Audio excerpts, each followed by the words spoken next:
സംഗ്രഹം. മോൺസിയൂർ ഡി. കമ്മലുകൾ പോയതായി ശ്രദ്ധയിൽപ്പെടുമ്പോൾ അവ നഷ്ടപ്പെട്ടതോ മോഷ്ടിക്കപ്പെട്ടതോ ആണെന്ന് അദ്ദേഹം റിപ്പോർട്ട് ചെയ്യുന്നു. ജ്വല്ലറി പത്രവാർത്ത കണ്ട് കമ്മലുകൾ മോൺസിയൂർ ഡിക്ക് വില കൂട്ടി വിൽക്കുന്നു. അവൻ അവ ഭാര്യയ്ക്കല്ല, യജമാനത്തിക്ക് നൽകുന്നു. യജമാനത്ത് തെക്കേ അമേരിക്കയിലേക്ക് പോകുന്നു. ഒരിക്കൽ യൂറോപ്പിലേക്ക് പോകുന്ന ഒരു അംബാസഡർക്ക് അവൾ കമ്മലുകൾ വിൽക്കുന്നു. യൂറോപ്പിൽ വെച്ച് അവൻ മാഡംഡിയെ കണ്ടുമുട്ടുന്നു. അവർ പ്രണയിതാക്കളായി. കാമുകന്റെ സമ്മാനമായി അയാൾ അവൾക്ക് കമ്മലുകൾ നൽകുന്നു. ജീൻ അനൂയിൽ 1910 ജൂൺ 23 ബാർഡോയിൽ ജനിച്ചു. തന്റെ ആദ്യകാല സ്കൂൾ വിദ്യാഭ്യാസം പൂർത്തിയാക്കിയ ശേഷം സോർബോണിൽ കുറച്ചുകാലം നിയമം പഠിച്ച അനൂയിൽ പബ്ലിസിറ്റി ഡാമോറിൽ കോപ്പിറൈറ്ററായി ജോലി ചെയ്തു. സിനിമയ്ക്ക് വേണ്ടി ഹാസ്യരംഗങ്ങളും അദ്ദേഹം എഴുതി. 1929 അദ്ദേഹം തന്റെ ആദ്യ നാടകമായ ഹുമുലസിലെ മ്യൂട്ടിൽ ജീൻ ഓറഞ്ചുമായി സഹകരിച്ചു. അതേ വർഷം തന്നെ മാൻഡറിൻ പിന്തുടർന്നു. 1931 അനൂയിൽ മോണല്ലെ വാലന്റൈൻ എന്ന നടിയെ വിവാഹം കഴിച്ചു. ലൂയിസ് ജോവറ്റിന്റെ കോമഡി ഡെസ് ചാംപ്സ് എലിസീസിന്റെ സെക്രട്ടറിയായി. 25-ാം വയസ്സിൽ പൂർണ്ണമായും എഴുത്തിൽ മുഴുകാൻ അനൂയിൽ തീരുമാനിച്ചു. തുടർന്നുള്ള വർഷങ്ങളിൽ അനൂയിൽ നിരവധി നാടകങ്ങൾ പൂർത്തിയാക്കുകയും വായ അവയ്ക്ക് അൻ പ്രിസോണിയർ 1935 എന്ന ചിത്രത്തിന്റെ നിർമ്മാണത്തിലൂടെ താരതമ്യേന വിജയം നേടുകയും ചെയ്തു. അതിനുശേഷം മിക്കവാറും എല്ലാ സീസണുകളിലും പാരീസിൽ ഒരു പുതിയ അനൂയിൽ കളി കണ്ടു. രണ്ടാം ലോകമഹായുദ്ധ സമയത്ത് അനൂയിലിന്റെ ലിയോകാർഡിയ 1940 ഹിറ്റായി. ലിയോകാർഡിയയുടെ പ്രണയം മരിച്ചെങ്കിലും അവളോട് സാമ്യമുള്ള ഒരു യുവ മില്ലിനറിൽ പുതിയ പ്രണയം കണ്ടെത്തുന്ന ഒരു രാജകുമാരനെയാണ് ലിറ്റിക്കൽ ഫാന്റസി ചിത്രീകരിച്ചത്. 1944 സോഫോക്കിൾസിന്റെ ക്ലാസിക്കൽ നാടകത്തിന്റെ പതിപ്പായ ആന്റിഗൺ എന്ന ചിത്രത്തിലൂടെ അദ്ദേഹം നാസികൾക്കും വിച്ചി സർക്കാരിനുമെതിരായ നേരിയ വേഷവിധാനത്തോടെയുള്ള ആക്രമണം നിമിത്തം വിശാലമായ പ്രേക്ഷകരെ നേടി. യുദ്ധാനന്തരം യൂറോപ്പിലെ ഏറ്റവും വിജയകരമായ നാടകകൃത്ത് അനൂയിൽ ആയിരുന്നു. അതുപോലെ തന്റെ വേഷധാരി നാടകങ്ങളിലൂടെ അദ്ദേഹം യുണൈറ്റഡ് സ്റ്റേറ്റ്സിൽ വളരെയധികം പ്രശസ്തി ആസ്വദിച്ചു. യാഥാർത്ഥ്യത്തെ മിഥ്യയുമായി കൂട്ടിക്കുഴച്ചതും മെച്ചപ്പെടുത്തലുകളായി അവതരിപ്പിച്ചതുമായ നാടകങ്ങൾ 1950-കളിൽ അദ്ദേഹം തിരിഞ്ഞു. അവയിൽ 1955 ന്യൂയോർക്കിലെ ലോങ്ഗ്രേ തിയേറ്ററിൽ അരങ്ങേറിയ ജോവാൻ ഓഫ് ആർക്കിനെ കുറിച്ചുള്ള അലൂവഡ്, 1953 എ.കെ.എ. ദ ലാ ഉൾപ്പെടുന്നു. ടോണി അവാർഡ് നേടിയ ബെക്കറ്റ് 1959, ലാ വാൽസ് ഡെസ് ടോറഡോർസ് 1952. അദ്ദേഹത്തിന്റെ നായകൻ ജനറൽ സെൻപെ, രചയിതാവിന്റെ കാരിക്കേച്ചറായി നിരവധി നാടകങ്ങളിൽ പ്രത്യക്ഷപ്പെട്ടു. 1950-കളിൽ അനൂയിൽ കൈകാര്യം ചെയ്തു. ലഹുർലിബെർലു 1958, ലെർസോയ ഡു ക്രഡീക് 1960 എന്നിവയിൽ ജനറൽ ഡി ഗല്ലുമായുള്ള അദ്ദേഹത്തിന്റെ ഏറ്റുമുട്ടൽ.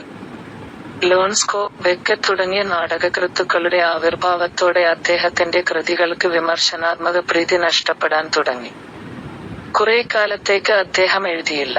യാഥാസ്ഥിതിക മനോഭാവങ്ങളാൽ അടയാളപ്പെടുത്തിയതും അദ്ദേഹത്തിന്റെ പ്രധാന കഥാപാത്രം ഭൂതകാലത്തിനായി കൊതിക്കുന്നതുമായ നാടകങ്ങളുമായി അദ്ദേഹം പിന്നീട് മടങ്ങി. ഈ കൃതികളിൽ ലാ ഗുലോട്ടെ 1978 ഉൾപ്പെടുന്നു. അതിൽ സ്ത്രീ വിമോചനമായിരുന്നു. 1980-കളിൽ അനൂയിൽ സ്വന്തം നാടകങ്ങളും മറ്റ് രചയിതാക്കളുടെ നാടകങ്ങളും സംവിധാനം ചെയ്തു. 1987 ഒക്ടോബർ 3 സ്വിറ്റ്സർലൻഡിലെ ലോസാനിൽ വച്ച് അദ്ദേഹം അന്തരിച്ചു. Summary: When Monsieur De notices the earrings have gone, he reports them as lost or stolen. The jeweler sees the newspaper report and sells the earrings to Monsieur De at an inflated price. He does not give them to his wife but to his mistress. The mistress leaves for South America. Once there, she sells the earrings to an ambassador who is leaving for Europe. In Europe he meets Madame De, and they become lovers. He gives her the earrings as a lover's gift. Jean Anoulih was born in Bordeaux on June 23, 1910. After completing his early schooling, Anoulih studied law for a short time at the Sorbonne, and then worked as a copywriter at Publicite Damer. He also wrote comic scenes for the cinema. In 1929 he collaborated with Jean Orange on his first play, Humulus le Muet. It was followed in the same year by Mandarine. In 1931 Anoulih married the actress Monelle Valentine and became secretary to Louis Jouvet's Comédie des Champs-Élysées. At the age of 25 Anoulih decided to devote himself entirely to writing. During the next years Anoulih completed several plays and gained comparative success with the production of Why Away un Prisonnier, 1935, before his breakthrough work Le Voyageur sans bagage, 1937. After that a new Anoulih play was seen in Paris almost every season. During World War II Anoulih's Leucadia, 1940, became a hit. The lyrical fantasy depicted a prince whose love, Leucadia, has died but who finds a new love in a young milliner who resembles her. In 1944 he gained a wide audience with Antigone, a version of Sophocles' classical drama. Because of its thinly disguised attack on the Nazis and on the Vichy government. After the war Anoulih was the most successful playwright in Europe. Likewise, he enjoyed much fame in the United States with his costumed plays that mixed reality with illusion and were presented as improvisations to which he turned in the 1950s. Among them are L'Alouette, 1953, aka The Lark, about Joan of Arc, which was staged in New York at Longacre Theatre in 1955, Beckett, 1959, which won a Tony Award, and La Valse des Toreadors, 1952. Whose hero, General Saint-Pé, appeared in several plays as a caricature of the author. In the 1950s Anoulih dealt with his clash with General de Gaulle in Le Hurluberlu, 1958, and Le Songe du Critique, 1960. His works began to lose their critical favor with the emergence of such playwrights as Ionesco and Beckett. He did not write for a while. He then returned with plays that were marked by conservative attitudes and in which his principal character longs for the past. These works include La Culotte, 1978, in which the theme was women's liberation. In the 1980s Anoulih directed some of his own plays as well as those of other authors. He died in Lausanne, Switzerland on October 3, 1987. Madam de, Jean Anouilh. ആമുഖം. Louis D വിൽമോറിൻ എന്ന നോവലിന്റെ French നാടകകൃത്ത് gene അനൂയിലിന്റെ നാടകീയമായ പതിപ്പാണ് madam D എന്ന നാടകം. John വൈറ്റിൻ gene അനൂയിലിന്റെ ദുരന്തങ്ങൾ Greek തത്വവും മാനുഷിക മനഃശാസ്ത്രത്തെക്കുറിച്ചുള്ള സൂക്ഷ്മമായ ധാരണയും സംയോജിപ്പിച്ച് അദ്ദേഹത്തിന്റെ ഹാസ്യചിത്രങ്ങൾ പരമ്പരാഗതവും സ്വാഭാവികവും തമ്മിലുള്ള വ്യത്യാസം ഊന്നിപ്പറയുന്നു. പെരുമാറ്റം. യുവപ്രേമികൾ നേടുന്നു. സമൂഹത്തിന്റെ കൃത്രിമ മാനദണ്ഡങ്ങൾ ലംഘിച്ചുകൊണ്ട് സന്തോഷം. ജീൻ അനൂയിലിന്റെ നാടകങ്ങൾ രസകരമാണ്. 19-ാം നൂറ്റാണ്ടിന്റെ അവസാന വർഷങ്ങളിലെ മൂല്യത്തകർച്ച വിമറിന്റെ നോവൽ നാടകമാക്കാൻ അനൂലിനെ ആകർഷിച്ചിരിക്കാം. മാഡം ദേ എന്ന നാടകത്തിന്റെ പ്രമേയം നായകന്റെ സന്തോഷത്തിനായുള്ള അന്വേഷണമാണ്. അത് നശിപ്പിക്കപ്പെടുന്നു. അവന്റെ സ്വന്തം സ്വഭാവത്തിൽ നിന്ന് ഉത്ഭവിക്കുന്ന ധാർമ്മിക ന്യൂനത. ഈ നാടകത്തിൽ നായിക മാഡം ഡിക്ക് അഭിനയിക്കാനുള്ള ബലഹീനതയും ധൈര്യവുമുണ്ട്. അവളെ പരിഹസിക്കുന്നതിലും സ്വന്തം പ്രണയകാര്യങ്ങൾ മറച്ചുവെക്കുന്നതിലും അവളുടെ ഭർത്താവും ഒരുപോലെ കുറ്റക്കാരനാണ്. കൈകൾ മാറുന്ന ഒരു ജോഡി ഡയമണ്ട് ഇയർ റിങ്ങുകൾ മാഡം ഡിയുടെ മരണത്തിൽ കലാശിച്ച ഭാര്യാഭർത്താക്കന്മാരുടെ വൈകാരിക ജീവിതത്തിന്റെ പൊള്ളതരം തുറന്നുകാട്ടുന്നു. അവളുടെ മരണത്തിന് ഒരു ദുരന്ത ഹാസ്യഫലമുണ്ട്. ഇതിവൃത്തം വൃത്തിയുള്ളതും ആക്ഷൻ വേഗത്തിലുള്ളതും സംഭാഷണം ഗംഭീരവുമാണ്. സ്ത്രീയുടെ അജ്ഞാതത്വം സംരക്ഷിക്കാൻ നായികയുടെ പേര് മനഃപൂർവ്വം അപൂർണമാണ്. അവൾ കൂടുതൽ ഒരു തരമാണ്. ഒരു വ്യക്തിയേക്കാൾ. The lavish life of madam de. 1880-ലാണ് നാടകത്തിന്റെ പ്രവർത്തനം നടക്കുന്നത്. പെൻസിലാണ് രംഗം ഒരുക്കിയിരിക്കുന്നത്. നാടകത്തിന്റെ തുടക്കത്തിൽ സായാഹ്ന വസ്ത്രം ധരിച്ച ഒരു യുവാവ് പിയാനോയിൽ കളിക്കുന്നു. മാഡം ഡി ഒരു ഡ്രസ്സിംഗ് ടേബിളിന് മുന്നിൽ ഇരിക്കുന്നതാണ് കാണുന്നത്. അവളുടെ പ്രശസ്തി അവളുടെ ചാരുതയേക്കാൾ അവളുടെ സൗന്ദര്യത്തെ ആശ്രയിച്ചിരിക്കുന്നു. അവൾ വ്യതിരിക്തത തന്നെയാണ്. അവൾ എല്ലാ സ്ത്രീകൾക്കും ഒരു ശൈലി നൽകുന്നു. മറ്റ് സ്ത്രീകൾ അവളെ പകർത്താൻ പരമാവധി ശ്രമിക്കുന്നു. മാഡം ഡി കണ്ണാടിക്ക് മുന്നിൽ ഒരു തൊപ്പി പരീക്ഷിക്കുന്നു. അവളുടെ ഭർത്താവ് മോൺസിയൂർ ഡി അവളുടെ കയ്യിൽ ചുംബിക്കുകയും അവളെ അഭിനന്ദിക്കുകയും ചെയ്യുന്നു. അവൻ ഒരു ധനികനാണ്. അവൻ തന്റെ ഭാര്യയെക്കുറിച്ച് അഭിമാനിക്കുകയും അവളെ ആഡംബരത്തോടെ ചെലവഴിക്കാൻ അനുവദിക്കുകയും ചെയ്യുന്നു, അവളെ ചോദ്യം ചെയ്യാനോ അവളെ അംഗീകരിക്കാതിരിക്കാനോ. ഒരു ബലഹീനതയും അഭിനയിക്കാനുള്ള ധൈര്യവുമാണ് മാഡം ഡിയെ നയിക്കുന്നത്.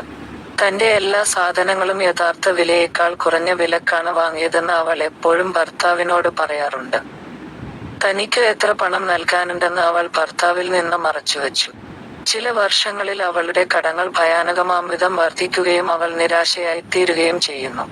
അവളുടെ ഹൃദയാകൃതിയിലുള്ള ഡയമണ്ട് കമ്മലുകൾ വിൽക്കാൻ അവൾ നിർബന്ധിതയായി. അവളുടെ ഭർത്താവിന് ഉണ്ടായിരുന്നു. അവരുടെ വിവാഹശേഷം അവൾക്കു സമ്മാനിച്ചു. മാഡം ഡി അവളുടെ ചെവി വളയങ്ങൾ വിൽക്കുന്നു. Madam de diamond earrings jewellery വാൻ പക്കിന് വിൽക്കുന്നു. ജ്വല്ലറി വാങ്ങാൻ വിഷമിച്ചു. ഡയമണ്ട് കമ്മലുകൾ വിറ്റത് അവനോ ഭർത്താവിനോ ആയതിനാൽ. മാഡം ഡി ജ്വല്ലറിയോട് പറയുന്നു, പണം വാങ്ങാൻ അടുത്ത ദിവസം അവൾ തന്റെ വേലക്കാരിയെ അവന്റെ അടുത്തേക്ക് അയക്കുമെന്ന്. ഡയമണ്ട് ഇയർ നോഗുകൾ വിൽക്കുന്നത് രഹസ്യമായി സൂക്ഷിക്കാൻ മാഡം ഡി ജ്വല്ലറിയോട് ആവശ്യപ്പെടുന്നു. അവൾ അവളോട് പറയും. അവൾ അവരെ ഒഴിവാക്കി എന്ന് ഭർത്താവ്. മാന്യയായ സ്ത്രീ തന്റെ സ്നേഹനിധിയായ ഭർത്താവ് ഡി മാഡം ഡി പോയി എന്ന് പറയേണ്ടിവരുമെന്ന് വാൻ പക്ക് ഭയന്നു. കാരണം അവൾ കൂടുതൽ വിശദീകരണം നൽകാൻ ആഗ്രഹിക്കുന്നില്ല. പിയാനോയിൽ വായിക്കുന്ന യുവാവ് ഈ നാടകത്തിലെ ഒരു ഗാനരചയിതാവാണ്. ഈ നാടകത്തിലെ കഥാപാത്രങ്ങളുടെ പ്രവർത്തനങ്ങളെക്കുറിച്ച് അദ്ദേഹം അഭിപ്രായപ്പെടുന്നു. മോൺസിയർ ഡിക്ക് പണപ്രശ്നങ്ങളുണ്ടെന്നും അതിനാൽ അദ്ദേഹം ഭാര്യ മുഖേന വിലപേശൽ നടത്തുകയാണെന്നും ജ്വല്ലറി പറയുന്നു. മാഡം ഡിയുടെ ഭാവം. ചായം പൂശിയ ചെടികൾ നിറഞ്ഞ ജനൽ ഫ്രെയിമിലൂടെ കാണുന്ന ഒരു പന്തിലേക്ക് രംഗം മാറുന്നു. ഇപ്പോൾ മാഡം ദേ അവളുടെ കടങ്ങൾ വീട്ടി അവളുടെ സൗന്ദര്യം സമ്പന്നമായതായി തോന്നുന്നു. മാഡം ഡിയും മോൺസിയർ ഡിയും അവരുടെ പങ്കാളികൾക്കൊപ്പം നൃത്തം ചെയ്യുന്നതായി കാണുന്നു. പെട്ടെന്ന് മാഡം ഡി അവളുടെ കൈകൊണ്ട് അവളുടെ ചെവിയിൽ സ്പർശിക്കുകയും തന്റെ ഇയർ റിംഗ് നഷ്ടപ്പെട്ടുവെന്ന് നിലവിളിക്കുകയും ചെയ്യുന്നു. അവൾ ചെവിയൊന്നും ധരിച്ചിട്ടില്ലെന്ന് അവളുടെ പങ്കാളി പറയുന്നു. മോതിരം മാഡം ഡി തന്റെ ഭർത്താവിന്റെ അടുത്തേക്ക് ഓടിച്ചെന്ന് അവരെ അന്വേഷിക്കാൻ ആവശ്യപ്പെടുന്നു. അവൾ നികൃഷ്ടയായി നടിക്കുന്നു. മോൻസി ഒഴികെ എല്ലാവരും ചെവി വളയങ്ങൾക്കായി തിരയുന്നു.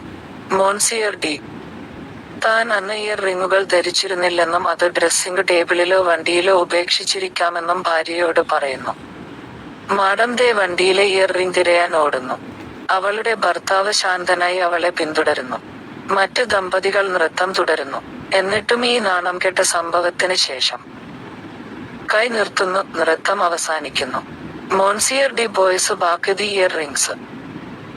രംഗം മോൻസിയുടെ ലൈബ്രറിയിലേക്ക് മാറുന്നു. Next day the loss of the diamond earrings പ്രസിദ്ധീകരിച്ചു. ജ്വല്ലറി മോൺസിയൂർ ഡിയെ കണ്ടുമുട്ടുന്നു. ജ്വല്ലറി മോൺസിയൂർ ഡിക്ക് ഡയമണ്ട് ഇയർ മോതിരം നൽകി പറയുന്നു. അവന്റെ ഭാര്യ അവന് വിറ്റു. രഹസ്യമായി. മോൺസിയൂർ ഡി തന്റെ ഭാര്യയെ മോശമായി കണക്കാക്കുന്നു. അദ്ദേഹം നിലനിർത്തുന്നു. അവന്റെ സന്തോഷവും അവ തിരികെ വാങ്ങാനുള്ള വാഗ്ദാനവും. മോൺസിയർ ജ്വല്ലറിക്ക് ഒരു ചെക്ക് നൽകി വാങ്ങുന്നു. ആകൃതി ഡയമണ്ട് ഇയർ റിംഗ്സ്. മോൺസിയൂർ ഡി സങ്കടപ്പെടുന്നു, കാരണം ഭാര്യ തന്നോട് ഇത്രയും കാലം കള്ളം പറഞ്ഞു. എഴുതിയത്. അവളുടെ കടങ്ങൾ മറച്ചുവെച്ച് അവൾ അവന്റെ ക്രെഡിറ്റും പ്രശസ്തിയും ഹനിച്ചു. അവളുടെ ചതിയിൽ അവൻ പരിഭ്രാന്തനായി. നാടകത്തിലെ കാലാളുകൾ വേദിയിൽ ഫർണിച്ചറുകൾ സ്ഥാപിച്ചു. ഓരോ സീനിന്റെയും വികാരം പ്രതിഫലിപ്പിക്കാൻ യുവാവ് വ്യത്യസ്ത തരം പിയാനോ സംഗീതം നിർമ്മിക്കുന്നു. രംഗം മാസിന്റെ അമനിലേക്ക് മാറ്റുകയും ഒരു സ്ത്രീ സ്നേഹപൂർവ്വം സംസാരിക്കുകയും ചെയ്യുന്നു. അന്ന് രാത്രി മോൺസിയൂർ ഡിക്ക് ഒരു വിടവാങ്ങൽ അത്താഴമുണ്ട്. മാക്സിംസിലെ സ്പാനിഷ് യജമാനത്തി. സ്പാനിഷ് യജമാനത്തി അടുത്ത ദിവസം തെക്കേ അമേരിക്കയിലേക്ക് പോകും. മുതലുള്ള അവന്റെ ഭാര്യയ്ക്ക് ഡയമണ്ട് കമ്മലുകളിൽ താൽപ്പര്യമില്ല. മോൺസിയൂർ ഡി അവ തന്റെ സ്പാനിഷ് യജമാനത്തിക്ക് നൽകുന്നു. അവനെ ഉപേക്ഷിച്ചതിന്. മോൺസിയൂർ ഡിയുടെ സ്പാനിഷ് മിസ്ട്രസ്. രംഗം മാറുന്നു. മോൺസിയൂർ ഡിയും ഭാര്യയും ചായമേശയിൽ ഇരിക്കുന്നു. മോൺസിയൂർ ഡി തന്റെ ഭാര്യയുമായി തുറന്നു സംസാരിക്കാനും ഡയമണ്ട് ഇയർ റിംഗ്സിന്റെ നിർഭാഗ്യകരമായ കഥ അവസാനിപ്പിക്കാനും തീരുമാനിച്ചു. മാഡം ഡി തന്റെ ഭർത്താവിനോട് പറയുന്നു, കാരണം താൻ പറയുന്ന കാര്യങ്ങളിൽ എപ്പോഴും ശ്രദ്ധ കേന്ദ്രീകരിക്കുന്നു. കഴിഞ്ഞ രാത്രി ഒരു രംഗം സൃഷ്ടിച്ചതിന് ആതിഥേയരോട് ക്ഷമ ചോദിക്കാൻ മോൺസിയൂർ ഡി ഭാര്യയോട് ആവശ്യപ്പെടുന്നു. മാഡം ഡി തന്റെ ഭർത്താവിനെ അനുസരിക്കുന്നു. അങ്ങനെ മോൺസിയൂർ ഡി ബുദ്ധിപരമായി പ്രശ്നം പരിഹരിക്കുന്നു. മോൺസിയൂർ ഡിയുടെ സ്പാനിഷ് യജമാനത്തി ബ്യൂണസ് അയേഴ്സിൽ ഡയമണ്ട് നാർ മോതിരങ്ങൾ വിൽക്കുന്നു. ഒരു ജ്വല്ലറി വാങ്ങുന്നു. അവ തന്റെ കടയിൽ സൂക്ഷിക്കുന്നു. ഒരു അംബാസഡർ അവരെ വാങ്ങി പാരീസിലേക്ക് കൊണ്ടുവരുന്നു. ഒരു മാസം കഴിഞ്ഞ് ഒരു അത്താഴ വിരുന്നിൽ അംബാസഡർ ബ്യൂഡ് മാഡം ഡി ഇരിക്കുന്നു. അംബാസഡർ ആകർഷിച്ചു. മാഡം ഡിയുടെ മികച്ച വിവേകത്താൽ. അംബാസഡറുടെയും മാഡം ഡിയുടെയും പ്രണയം. രംഗം മാറുന്നു. എല്ലാ ദിവസവും ഉച്ചതിരിഞ്ഞ് അംബാസഡറും മാഡം ഡിയും കണ്ടുമുട്ടുന്നു. അവർക്കുണ്ട്. ഒരു വർഷത്തിനുള്ളിൽ അവർക്കിടയിൽ അടുപ്പം വളർത്തി. നാട്ടിൽ വെച്ച് കൂടിക്കാഴ്ച നടത്താനാണ് ഇവരുടെ പദ്ധതി. വ്യാഴാഴ്ച. അപ്പോഴാണ് മോൻസി മുറിയിലേക്ക് വരുന്നത്. കരടി വേട്ടയ്ക്കായി വ്യാഴാഴ്ച ഗ്രൂപ്പിലേക്ക് തന്നോടൊപ്പം വരാൻ അദ്ദേഹം അംബാസഡറെ ക്ഷണിക്കുന്നു. അംബാസഡർ സ്വയം ക്ഷമിക്കുന്നു. മോൺസിയർ ഡി അഭിനന്ദനങ്ങൾ. തന്റെ വിരസനായ കമിതാവായ അംബാസഡറെ താൻ പ്രോത്സാഹിപ്പിക്കുന്നില്ലെന്ന് ഭാര്യ പറഞ്ഞു. അടുത്ത ദിവസം അംബാസഡർ മാഡം ഡിയെ കാണുകയും ആഴത്തിലുള്ള സ്നേഹത്തിന്റെ വാക്കുകൾ പ്രകടിപ്പിക്കുകയും അവൾക്ക് ഡയമണ്ട് കമ്മലുകൾ നൽകുകയും ചെയ്യുന്നു. അവളുടെ പരിഭ്രാന്തിയിൽ അവൾ സന്തോഷത്താൽ കരയുകയും അവന്റെ കൈകളിൽ വീഴുകയും ചെയ്യുന്നു. ലോകമെമ്പാടും കാണുന്നതിനായി അവൾക്ക് വീണ്ടും ഇയർ റിങ്ങുകൾ അയക്കാൻ അമ്മയുടെ ബന്ധുവിനോട് ആവശ്യപ്പെടാൻ അവൾ തീരുമാനിക്കുന്നു. ആ രാത്രിയിൽ താൻ ഇയർ റിംഗ് ധരിച്ച് അവനെ വിളിക്കുമെന്ന് അവൾ അവനോട് പറയുന്നു. മോൺസിയർ ഡി മൂന്നാം തവണയും ഇയർ റിംഗ്സ് തിരികെ വാങ്ങുന്നു. ഒരു ജോഡി കയ്യുറകളിൽ തന്റെ ഇയർ റിംഗ് കണ്ടെത്തിയതായി മാഡം ഡി ഭർത്താവിനോട് പറയുന്നു. മോൺസിയർ ഡി അവരെ പോക്കറ്റിലാക്കി അവളോട് അവളുടെ രഹസ്യങ്ങളുണ്ടെങ്കിൽ അവനും അവന്റെ രഹസ്യങ്ങളുണ്ടെന്ന് അവളോട് പറയുന്നു. പിന്നെ അവൻ അവളെ നയിക്കുന്നു. അത്താഴത്തിന് അംബാസഡറുടെ വീട്ടിൽ. അംബാസഡർ അവരെ സ്വീകരിക്കുന്നു. തന്റെ ഭാര്യയും അംബാസഡറും തമ്മിലുള്ള ഭാവം മോൺസിയൂർ ഡി ശ്രദ്ധിക്കുന്നു. വയലിൻ കച്ചേരിക്ക് ശേഷം സ്പാനിഷ് യജമാനത്തി വിറ്റ ഡയമണ്ട് ഇയർ റിങ്ങുകൾ വാങ്ങിയ അംബാസഡർ എങ്ങനെയാണ് മാഡം ഡിക്ക് നൽകിയതെന്ന് മോൺസിയൂർ ഡിക്ക് ഊഹിക്കാൻ കഴിയും. അംബാസഡർ ഒരു വശത്ത് നിന്ന് വജ്രമാണെന്ന് അവനോട് പറയുന്നു. കമ്മലുകൾ അവന്റെ ഭാര്യയ്ക്കുള്ള വിവാഹ സമ്മാനമായിരുന്നു, പക്ഷെ അവൾ അവ വിറ്റു. അവൻ അംബാസഡറെ ഏൽപ്പിക്കാൻ പറയുന്നു. അവ ജ്വല്ലറിക്ക് കൊടുക്കുക, അങ്ങനെ അയാൾക്ക് അവ തന്റെ ഭാര്യയ്ക്ക് വീണ്ടും വാങ്ങാം. അംബാസഡർക്ക് ലജ്ജ തോന്നുന്നു. സ്വയം മാഡം ഡിയോടുള്ള സ്നേഹം നഷ്ടപ്പെടുന്നു. അടുത്ത ദിവസം അംബാസഡർ ഇയർ റിംഗ് നൽകുന്നു. ജ്വല്ലറി, യാത്രയെ പൊന്നും കൂടാതെ തന്റെ രാജ്യത്തേക്ക് പോയി. മോൺസിയർ ഡി ഒരു ചെക്ക് നൽകുന്നു. ജ്വല്ലറി മൂന്നാം തവണയും ഇയർ റിങ്ങുകൾ വാങ്ങുന്നു. മാഡം ഡിയുടെ മരണം. മസ്യർദ തന്റെ ഭാര്യയുടെ കിടപ്പുമുറിയിലേക്ക് പോകുന്നു. അവൾ വിളറിയതും വണ്ണാത്തതുമാണ്. അവൻ അവളുടെ ചെവിയിൽ വളയുന്നത് അത്ഭുതപ്പെടുത്തി. അവരുടെ മനസ്സാക്ഷിയെ ശാന്തമാക്കാൻ അവൾ ചെവി ധരിച്ച് ഒരു പന്തിൽ പങ്കെടുക്കണമെന്ന് അദ്ദേഹം നിർബന്ധിക്കുന്നു. പന്തിൽ അംബാസഡർ അവളുടെ കയ്യിൽ ചുംബിക്കുന്നു. അവൻ അവളോട് ഒരിക്കലും ക്ഷമിക്കില്ലെന്ന് അവളോട് പറയുന്നു. മാഡം ദേ ഒരു മാസമായി അസുഖബാധിതയാണ്. അംബാസഡറുടെ സ്നേഹം നഷ്ടപ്പെട്ടതിൽ അവളുടെ ദയനീയാവസ്ഥ. തന്നെ കാണാൻ അംബാസഡറോട് അഭ്യർത്ഥിച്ചുകൊണ്ട് അവൾ ഒരു കത്ത് എഴുതുന്നു. പിറ്റേന്ന് രാവിലെ അവൾ മഞ്ഞിലൂടെ നടന്ന് അംബാസഡറുടെ വസതിയിൽ അവളുടെ കത്ത് നൽകുന്നു. അടുത്ത ദിവസം അവൾ മരിക്കുന്നു. ആ സ്ത്രീ തന്റെ ഹൃദയം അവന് നൽകിയതിനാൽ മോൺസിയൂർ ഡി ഡയമണ്ട് ഇയർ മോതിരങ്ങളിലൊന്ന് അംബാസഡർക്ക് നൽകുന്നു. മോൺസിയൂറുടെ മറ്റേ വജ്ര ഇയർ മോതിരം അത് നീക്കം ചെയ്യാൻ എടുക്കുന്നു.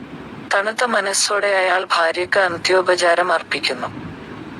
അങ്ങനെ മനുഷ്യന്റെ ആഗ്രഹങ്ങളുടെ പൊള്ളതരമാണ് നാടകം അവതരിപ്പിക്കുന്നത്. ഹൃദയാകൃതിയിലുള്ള ഡയമണ്ട് കമ്മലുകൾ മോൺസിയൂർ ഡിയുടെയും മാഡം ഡിയുടെ അംബാസഡറുടെയും സ്നേഹത്തെ പ്രതീകപ്പെടുത്തുന്നു. പ്രണയത്തിന്റെ ദുരന്തകഥയാണത്. Madame de Jean Anouilh Introduction. The play Madame de is the French dramatist Jean Anoulih's dramatic version of Louise de Vilmorin's novel. The French play was translated into English by John Whiting. Jean Anoulih's tragedies combine the Greek principle with a sensitive understanding of human psychology. His comedies stress the difference between conventional and natural behavior. Young lovers achieve happiness by defying the artificial norms of society. The plays of Jean Anoulih are entertaining. The decline of values in the last years of the 19th century might have attracted Anoulih to dramatize Wimarine's novel. The theme of the play Madame de is the protagonist's quest for happiness, which is ruined by a moral flaw which springs from his own character. In this play, the heroine Madame de has a weakness and bravado to pretend. Her husband is equally guilty of humoring her and concealing his own love affairs.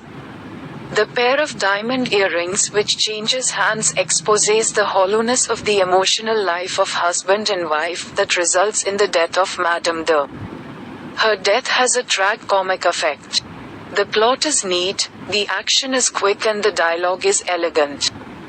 The name of the heroine is deliberately left incomplete to preserve the anonymity of the woman.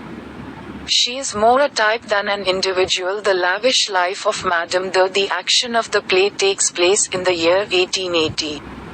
The scene is set in Paris. At the beginning of the play, a young man in evening dress plays on a piano. Madame de is seen sitting before a dressing table. Her reputation depends less on her beauty than on her elegance. She is distinction itself and she sets the style for all women. Other women do their best to copy her. Madame de tries out a hat in front of the mirror. Her husband Monsieur de kisses her hand and compliments her. He is a rich man. He is proud of his wife and allows her to spend lavishly, to neither questions her nor disapproves her. Madame de is driven by a weakness and bravado to pretend. She always tells her husband that she has bought all her things for less than their original price. She has kept from her husband how much money she owed. In the course of some years her debts increase alarmingly and she becomes desperate. She is forced to sell her heart-shaped diamond earrings. Her husband had presented them to her after their wedding. Madame de sells her earrings. Madame de sells the diamond earrings to the jeweler Van Puck. The jeweler distressed to buy the diamond earrings because it is he who had sold them to her husband. Madame de tells the jeweler that she will send her maid to him the next day to collect the money. Madame de asks the jeweler to keep her selling of the diamond earrings a secret. She will tell her husband that she has lost them. Van Puck is horrified that the dignified lady should tell her loving husband that the Madame de goes away because she does not wish to give any further explanation. The young man who plays on the piano is a iconic character of this play. He comments on the actions of the characters of this play. The jeweler thinks that Monsieur de has money problems and therefore he is negotiating through his wife the pretension of Madame de. The scene shifts to a ball which is seen through a window frame, filled with painted plants. Now Madame de has paid her debts and her beauty seems enriched. Madame de and Monsieur de are seen dancing with their partners. All on a sudden Madame de touches her ears with her hand and cries out that she has lost her earrings. Her partner tells her that she has not been wearing any earring. Madame de rushes to her husband and asks him to search for them. She pretends to be wretched. Everyone except Monsieur de searches for the earrings. Monsieur de tells his wife that she was not wearing the earrings that day and she might have left them on the dressing table or in the carriage. Madame de runs off to search for the earrings in the carriage. Her husband follows her calmly. The other couples continue dancing. Yet after this embarrassing incident the hand stops and the dance ends. Monsieur de buys back the earrings. The scene shifts to Monsieur's library. The next day the loss of the diamond earrings is published. The jeweler meets Monsieur de.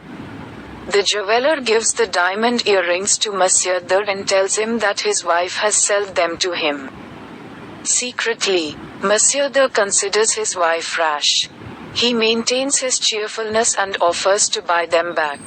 Monsieur de gives a check to the jeweler and gets back the diamond earrings. Monsieur de is sad because his wife has been lying to him for so long. By hiding her debts, she has harmed his credit and reputation. He is horrified by her deception. The footman in the play set the furniture on the stage. The young man produces different kinds of piano music to reflect the emotion of each scene. The scene is shifted to Mason's Aman and a woman are seen talking affectionately. That night Monsieur D has a farewell supper versus his Spanish mistress at Maxim's. The Spanish mistress will leave for South America the next day. Since his wife is not interested in the diamond earrings, Monsieur D gives them to his Spanish mistress for leaving him. The Spanish mistress of Monsieur D. The scene changes. Monsieur D and his wife are seated at the tea table. Monsieur D has decided to have a frank talk with his wife and bring the unfortunate story of the diamond earrings to an end. Madame D tells her husband that she has missed the earrings because she always concentrates on what he says.